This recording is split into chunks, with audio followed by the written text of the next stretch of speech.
Macmillan Audio presents The Craftsman by Sharon Bolton. Read for you by Nathalie Buscombe.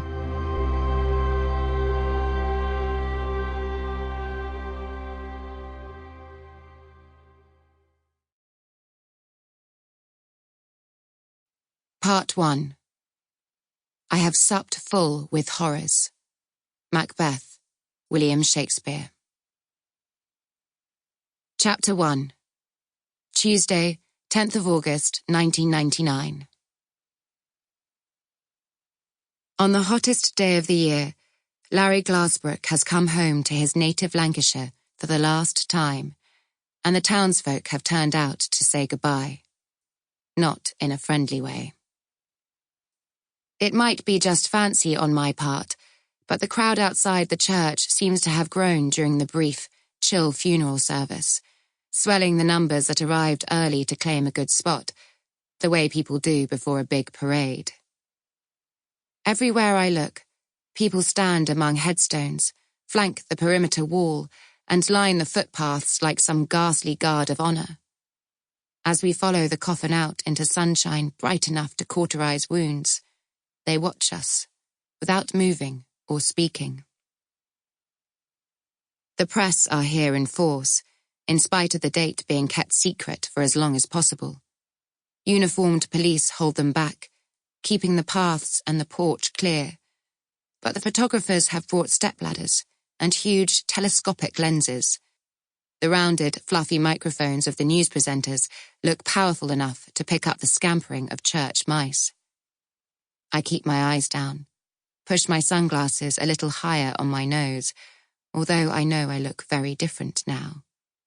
30 years is a long time. A few yards ahead of me, beads of moisture swell and burst on the necks of the pallbearers.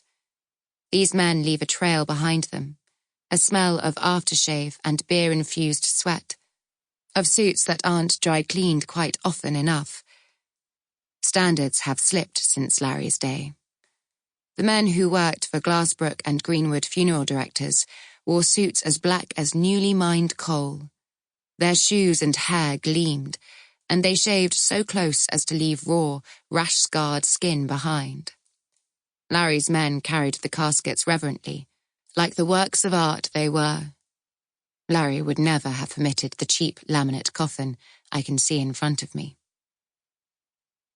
Knowing that his own funeral fell short of the standards he'd insisted upon could have been a bitter disappointment to Larry.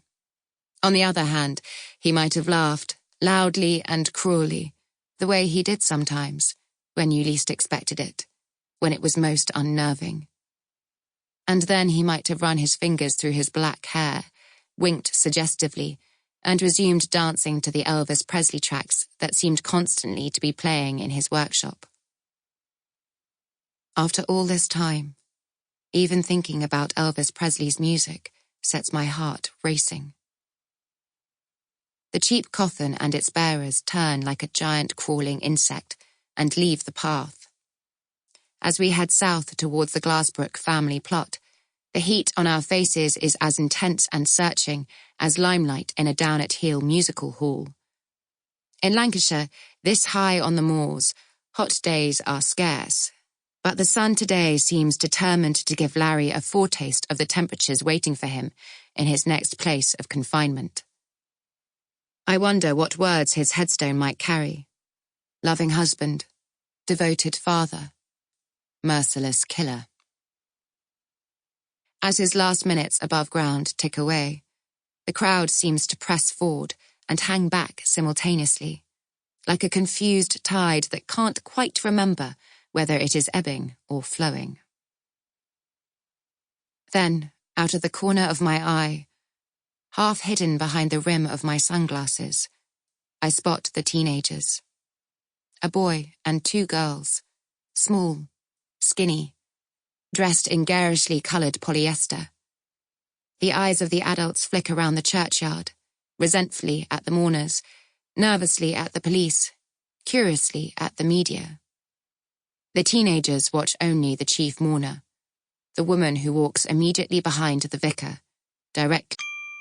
Sample complete. Ready to continue?